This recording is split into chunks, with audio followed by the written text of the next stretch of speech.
Muslim versus Congress ಏನಿ ರಾಜಕೀಯ ನೋಡೋಣ ಬನ್ನಿ. ಯಾಕಂದ್ರೆ ಇಷ್ಟು ದಿನಗಳಿಂದ ಮುಸ್ಲಿಮರೇ ತಮ್ಮ ರಾಜಕೀಯ ಬಂಡವಾಳ ಭವಿಷ್ಯ ಅಂತ ಅನ್ಕೊಂಡಿದ್ದ ಕಾಂಗ್ರೆಸ್ಗೆ ನಿಜಕ್ಕೂ ಮುಸ್ಲಿಮರು ಕೊಟ್ಟಂತ ಶಾಕ್ ಆದ್ರೂ ಏನು? ದಾವಣಗೆರೆ ಉಪಚುನಾವಣೆ ಬಳಿಕ ಮುಸ್ಲಿಮರ ಮೇಲೆ ಇದ್ದಕ್ಕಿದ್ದಂತೆ ದ್ವೇಷ ಕಾರುತ್ತಿದ್ದಾದ್ರೂ ಏಕೆ ಕಾಂಗ್ರೆಸ್ ಪಕ್ಷ? ಕಾಂಗ್ರೆಸ್ ಸವಾಸನೆ ಬೇಡ ಅಂತಾರ ಮುಸ್ಲಿಮರು. ನಿಜಕ್ಕೂ ಕಾರಣ ಕೇಳಿದ್ರೆ ಬೆಚ್ಚಿ ಬೀಳ್ತೀರಾ? ಸ್ನೇಹಿತರೆ ನಮಸ್ಕಾರ. ಕಳೆದ 2-3 ದಿವಸಗಳಿಂದ ಏನು ಕಾಂಗ್ರೆಸ್ನ ರಾಜ್ಯ ರಾಜಕಾರಣದಲ್ಲಿ ಸಂಚಲನವನ್ನು ಮೂಡಿಸಿದ್ದಂಥ ನಜೀರ್ ಅಹ್ಮದ್ ರವರ ಏನು ಒಂದು ವಜಾ ಪ್ರಕರಣ ಈಗ ಸಾಕಷ್ಟು ಮಹತ್ವ ಪಡೆದುಕೊಳ್ತಾ ಇದೆ. ನಾನೊಂದು ವಿಚಾರನ ಕಾಂಗ್ರೆಸ್ ಪಕ್ಷಕ್ಕೆ ಕೇಳಲಿಕ್ಕೆ ಬಯಸ್ತೀನಿ. ಅದು ಏನಪ್ಪ ಅಂದರೆ, ಅಲ್ಪಸಂಖ್ಯಾತರನ್ನೇ ನೆಚ್ಚಿಕೊಂಡು ರಾಜಕಾರಣ ಮಾಡುತ್ತಾ ಬಂದಂಥ ಕಾಂಗ್ರೆಸ್ ಪಕ್ಷ ಈಗ ಅಲ್ಪಸಂಖ್ಯಾತರನ್ನ ಯಾಕೆ ನಿರ್ಲಕ್ಷ್ಯ ಮಾಡ್ತಾ ಇದೆ ಅನ್ನೋದು ಒಂದು ನನ್ನ ಪ್ರಶ್ನೆ. ಇಷ್ಟು ದಿನಗಳ ಕಾಲ ಕಾಂಗ್ರೆಸ್ ಪಕ್ಷಕ್ಕೆ ಒಂದು ಬೇಸ್ ಏನಿದೆ ಅದು ಅಲ್ಪಸಂಖ್ಯಾತರಾಗಿದ್ರು. ಈ ಮೊದಲು ದಲಿತರು, ಅಲ್ಪಸಂಖ್ಯಾತರು, ಹಿಂದುಳಿದ ವರ್ಗಗಳು. ಆದರೆ ಇವ್ರನ್ನೆಲ್ಲ ಬಿಟ್ಟು ರಾಜಕಾರಣ ಮಾಡೋದಕ್ಕೆ ಕಾಂಗ್ರೆಸ್ಗೆ ಆಗೋದೇ ಇಲ್ಲ. ನೀವು ಇದನ್ನ ಎಲ್ಲೇ ನೋಡಿದ್ರೂ ಅಷ್ಟೇ, ನಮ್ಮ ಕರ್ನಾಟಕ ರಾಜ್ಯ ಮಾತ್ರ ಅಲ್ಲದೆ ಇಡೀ ದೇಶದಲ್ಲಿ ಕಾಂಗ್ರೆಸ್ ಪಕ್ಷಕ್ಕೆ ಇದ್ದಂಥ ಒಂದು ಮತದಾರರ ಬೇಸ್ ಏನಪ್ಪ ಅಂದ್ರೆ ದಲಿತರು, ಅಲ್ಪಸಂಖ್ಯಾತರು, ಹಿಂದುಳಿದ ವರ್ಗಗಳು. ಆದರೆ ನೀವು ಇವ್ರನ್ನೇ ಒಂದು ಕತ್ತು ಇಸ್ಕುವಂತ ಪ್ರಯತ್ನ ಮಾಡ್ತಿರೋದು ನಿಜಕ್ಕೂ ಖೇದಕರ. ಈಗಾಗಲೇ ಬಿಜೆಪಿ ಅವರು ಕನಸು ಕಾಣ್ತಾ ಇದ್ದಾರೆ. ಏನು ಅಂದ್ರೆ ಕಾಂಗ್ರೆಸ್ ಮುಕ್ತ ಭಾರತ ಅದು ಆಗ್ಬೇಕು, ಇದು ನಮ್ಮ ಮೋದಿಜಿಯವರ ಕನಸು ಅಂತ ಬಿಜೆಪಿ ಅವರು ಹೇಳ್ತಾ ಇದ್ದಾರೆ. ಇದಕ್ಕೆ ಪುಷ್ಟಿ ನೀಡುವ ನಿಟ್ಟಿನಲ್ಲಿ ಕಾಂಗ್ರೆಸ್ ಪಕ್ಷ ನಡೆದುಕೊಳ್ಳುತ್ತಾ ಇರೋದು ನೋಡಿದ್ರೆ ಬಹುಶಃ 2028-29ಕ್ಕೆ ನಮ್ಮ ದೇಶ ಕಾಂಗ್ರೆಸ್ ಮುಕ್ತ ಆಗೋದ್ರಲ್ಲಿ ಯಾವುದೇ ಅನುಮಾನ ಇಲ್ಲ ಅನ್ನೋದು ನನ್ನ ಒಂದು ವೈಯಕ್ತಿಕ ಭಾವನೆ. ಈಗ ಅದನ್ನೆಲ್ಲ ಬದಿಗಿಟ್ಟು ಈಗ ನಾವು ಪ್ರಸ್ತುತ ರಾಜಕಾರಣದ ಬಗ್ಗೆ ಮಾತಾಡೋಕೆ ದಾವಣಗೆರೆ ಮತ್ತು ಬಾಗಲಕೋಟೆ ಉಪಚುನಾವಣೆ ನಡೆದ ಬಳಿಕ ಏನು ಆಗ್ತಾ ಇದೆ ರಾಜ್ಯ ರಾಜಕಾರಣದಲ್ಲಿ, ಇದನ್ನು ನಾವು ಗಮನಿಸ್ತಾ ಹೋದ್ರೆ ಅಲ್ಪಸಂಖ್ಯಾತರನ್ನ ಎಲ್ಲೋ ಒಂದು ಕಡೆ ತುಳಿಯುವಂಥ ಒಂದು ಪ್ರಯತ್ನಕ್ಕೆ ಕಾಂಗ್ರೆಸ್ ಪಕ್ಷ ತೆರೆಮರೆಯಲ್ಲಿ ಮುಂದಾಗಿದೆ ಅನ್ನೋದು ಒಂದು ಮುನ್ಸೂಚನೆ ಸಿಗ್ತಾ ಇದೆ. ಆ ದಾವಣಗೆರೆ ಉಪಚುನಾವಣೆ ಕಣದಲ್ಲಿ ಏನು ಕಾಂಗ್ರೆಸ್ ಪರ ಪ್ರಚಾರ ಮಾಡಲಿಲ್ಲ ಅನ್ನೋ ಒಂದು ಸಣ್ಣ ಒಂದು ಸುಳಿವನ್ನು ಅರಿತಂತ ಕಾಂಗ್ರೆಸ್ ಸರ್ಕಾರ ಕಾಂಗ್ರೆಸ್ ಪಕ್ಷದ ಹಿರಿಯರಾದಂಥ ಸುರ್ಜೇವಾಲಾ ಅವರ ಮುಖಾಂತರ ಈಗ ಈ ನಜೀರ್ ಅಹ್ಮದ್ ಅವರನ್ನ ವಜಾಗೊಳಿಸಿದ್ರಿಂದ ಇಡೀ ಮುಸ್ಲಿಂ ಸಮುದಾಯ ರೊಚ್ಚಿಗೆದ್ದಿದೆ. ಇನ್ನು ಮುಂದಿನ ದಿನಗಳಲ್ಲಿ ಕಾಂಗ್ರೆಸ್ ಪಕ್ಷ ಮುಸ್ಲಿಮರನ್ನ ನೆಚ್ಕೊಂಡ್ರೆ ಯಾವ ರೀತಿ ರಾಜಕೀಯ ಮಾಡಬಹುದು ಅನ್ನೋ ಒಂದು ನಿಟ್ಟಿನಲ್ಲಿದ್ದಂಥ ಈಗ ಮುಸ್ಲಿಮರು ಇನ್ನು ಮುಂದೆ ನಾವು ಕಾಂಗ್ರೆಸ್ ಪಕ್ಷ ಬೆಂಬಲಿಸಬೇಕಾ ಬೇಡ ಅನ್ನೋದು ಅವರು ಈಗ ನಿರ್ಧಾರ ಮಾಡ್ತೀವಿ ಅಂತ ಹೇಳ್ತಾರೆ. ಯಾಕಂದ್ರೆ ಇಲ್ಲಿ ಒಂದು ಸೂಕ್ಷ್ಮವಾದ ಅಂಶನ ಗಮನಿಸಬೇಕು. ನಮ್ಮ ಕರ್ನಾಟಕ ರಾಜ್ಯದಲ್ಲಿ ಜಾತಿ ಜನಗಣತಿ ಆಧಾರದ ಮೇಲೆ ಅಂದ್ರೆ ಇತ್ತೀಚೆಗೆ ನಡೆದಂಥ ಜಾತಿ ಜನಗಣತಿ ಸಮೀಕ್ಷೆ ನಂತರ ನಮ್ಮ ಕರ್ನಾಟಕ ರಾಜ್ಯದಲ್ಲಿ ನಂಬರ್ 1 ದಲಿತರಾದರೆ 2ನೇ ಸ್ಥಾನದಲ್ಲಿ ಬರೋದು ಮುಸ್ಲಿಂ ಸಮುದಾಯ. ಅಂದರೆ 73 ಲಕ್ಷಕ್ಕೂ ಹೆಚ್ಚು ಜನಸಂಖ್ಯೆ ಉಳ್ಳಂಥ ಒಂದು ಮುಸ್ಲಿಂ ಸಮುದಾಯನ ರಾಜಕೀಯವಾಗಿ ಕಡೆಗಣಿಸ್ತಿರೋದು ನಿಜಕ್ಕೂ ಒಂದು ಶೋಚನೀಯ ಸಂಗತಿಯಾಗಿದೆ.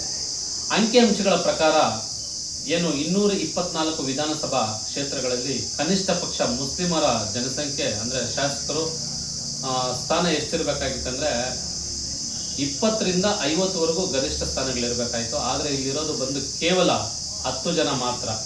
ಹಾಗೂ 28 ಲೋಕಸಭಾ ಕ್ಷೇತ್ರಗಳಲ್ಲಿ ಒಬ್ಬ ಮುಸ್ಲಿಂ ಸಮುದಾಯದಿಂದ ಪ್ರತಿನಿಧಿಸುವಂತ ಸಂಸದ ಇಲ್ಲದೆ ಇರುವುದು ನಿಜಕ್ಕೂ ಮುಸ್ಲಿಂ ಸಮುದಾಯಕ್ಕೆ ಮಾಡಿರುವಂತ ಒಂದು ದ್ರೋಹ ಆಗಿದೆ.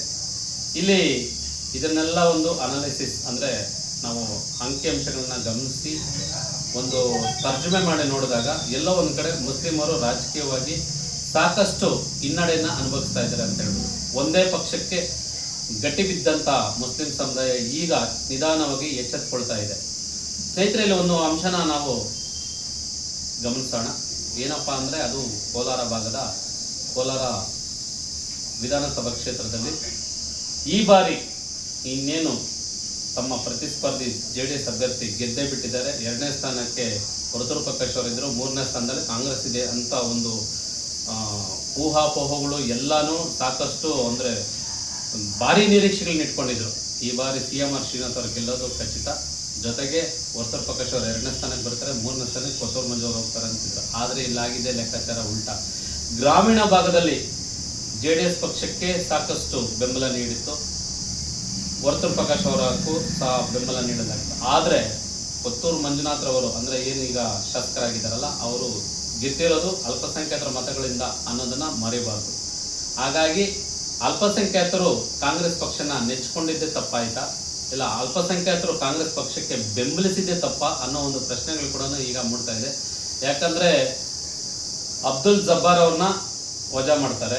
ಈಗ ಅಬ್ದುಲ್ ಜಬ್ಬಾರ್ ಅವ್ರನ್ನ ವಜಾ ಮಾಡಿದ ನಂತರ ಕಾಂಗ್ರೆಸ್ ಅಲ್ಪಸಂಖ್ಯಾತರ ಘಟಕನೇ ವಿಸರ್ಜನೆ ಮಾಡ್ತಾರೆ. ಅಂದ್ರೆ ಇವರು ಕಾಂಗ್ರೆಸ್ ಪಕ್ಷದಲ್ಲಿ ಅಲ್ಪಸಂಖ್ಯಾತರನ್ನ ಯಾವ ರೀತಿ ನಡ್ಸ್ಕೊಳ್ತಾ ಇದಾರೆ ಅನ್ನೋದನ್ನ ಹೇಳ್ಬೋದು. ಯಾಕಂದ್ರೆ ಈ ಹಿಂದೆ ಸಾಕಷ್ಟು ಜನ ಮುಸ್ಲಿಂ ಸಮುದಾಯದಿಂದ ಶಾಸಕರಾಗಿದ್ದಾರೆ, ಸಚಿವರಾಗಿದ್ದಾರೆ, ಜೊತೆಗೆ ಸಂಸದರಾಗಿದ್ದಾರೆ, ಜೊತೆಗೆ ಕೇಂದ್ರ ಮಂತ್ರಿಯಾಗಿ ಸಹ ಸೇವೆ ಸಲ್ಲಿಸಿ ಅವರ ಕೊಡುಗೆ ಸಾಕಷ್ಟು ಅಪಾರವಾದಂಥ ಕೊಡುಗೆ ನಮ್ಮ ಕರ್ನಾಟಕ ರಾಜ್ಯಕ್ಕೆ ಇದೆ. ಉದಾಹರಣೆಗೆ CK ಜಾಫರ್ ಶರೀಫ್ ಅವರು ಕೇಂದ್ರ ಸಚಿವರಾಗಿ ಕೂಡ ಕಾರ್ಯನಿರ್ವಹಿಸಿದ್ರು. CM ಇಬ್ರಾಹಿಂ ಅವರು ಕೇಂದ್ರ ಸಚಿವರಾಗಿ ಕೂಡ ಕಾರ್ಯನಿರ್ವಹಿಸಿದ್ರು. ಇದನ್ನೆಲ್ಲ ಒಂದು ಗಮನಿಸ್ತಾ ಹೋದ್ರೆ ಎಲ್ಲೋ ಒಂದ್ ಕಡೆ ಈಗ ಇತ್ತೀಚಿನ ದಿನಗಳಲ್ಲಿ ಮುಸ್ಲಿಂ ಸಮುದಾಯದಲ್ಲಿ ಒಂದು ಒಗ್ಗಟ್ಟಿನ ಕೊರತೆ ಇರೋದ್ರಿಂದ ಇವರು ಈ ರೀತಿ ನಡ್ಸ್ಕೊಳ್ತಾ ಇದ್ದಾರೆ ರಾಜಕೀಯ ಪಕ್ಷಗಳು ಅನ್ನೋದು ಕಂಡು ಬರ್ತಾ ಇದೆ.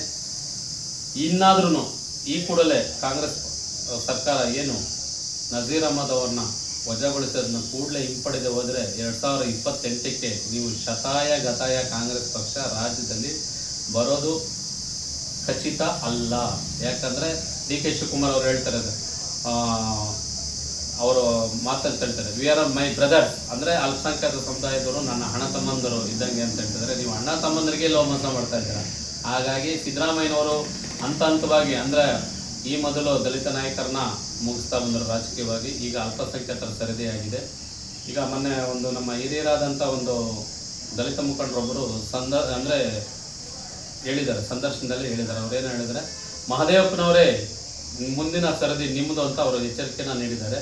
ಇಲ್ಲಿ ದಲಿತರು, ಅಲ್ಪಸಂಖ್ಯಾತರು, ಹಿಂದುಳಿದ ವರ್ಗದವರೇ ಒಂದು ಕಾಂಗ್ರೆಸ್ ಪಕ್ಷಕ್ಕೆ ನಿರ್ಣಯವಾಗಿದ್ದಂಥ ಒಂದು ಪಾತ್ರ ಇನ್ನು ಮುಂದಿನ ದಿನಗಳಲ್ಲಿ ಹಂತವಾಗಿ ಕಡಿಮೆ ಆಗುತ್ತೆ. ಹಾಗಾಗಿ ಮುಂದಿನ ದಿನಗಳಲ್ಲಿ ಕಾಂಗ್ರೆಸ್ ಪಕ್ಷ ಅಂದರೆ 2028ಕ್ಕೆ ಏನು ಚುನಾವಣೆ ಬರುತ್ತೋ ಅದಕ್ಕೆ ಈಗಾಗಲೇ ಸಿದ್ಧತೆ ಮಾಡ್ಕೊಬೇಕು.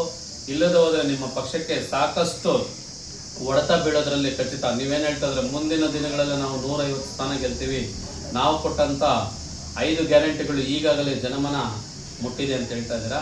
ಆದರೆ ನೀವು ಕೊಟ್ಟಿರೋ ಗ್ಯಾರಂಟಿಗಳೆಲ್ಲ ಉಣಿಸಿ ಹಣ್ಣನ್ನ ನೀರಲ್ಲಿ ತೊಳೆದ್ರೆ ಯಾವ ರೀತಿ ಹೊಳೆ ಆಗುತ್ತೆ ಅನ್ನೋ ರೀತಿ ನೀವು ಮಾಡಿರೋಂಥ ಎಲ್ಲ ಜನಪ್ರಿಯ ಕಾರ್ಯಕ್ರಮಗಳು 2028ರಲ್ಲಿ ಬಹುತೇಕ ಜನರ ಮನಸ್ಸಲ್ಲಿ ಉಳಿಯೋದಿಲ್ಲ. ಹಾಗಾಗಿ ಈಗಲೇ ಎಚ್ಚೆತ್ಕೊಂಡ್ರೆ ಒಳ್ಳೆಯದು ಅಂತ ಹೇಳ್ತಾ ನನ್ನ ಮಾತನ್ನು ಮುಗಿಸ್ತಾ ಇದ್ದೀನಿ. ಧನ್ಯವಾದಗಳು.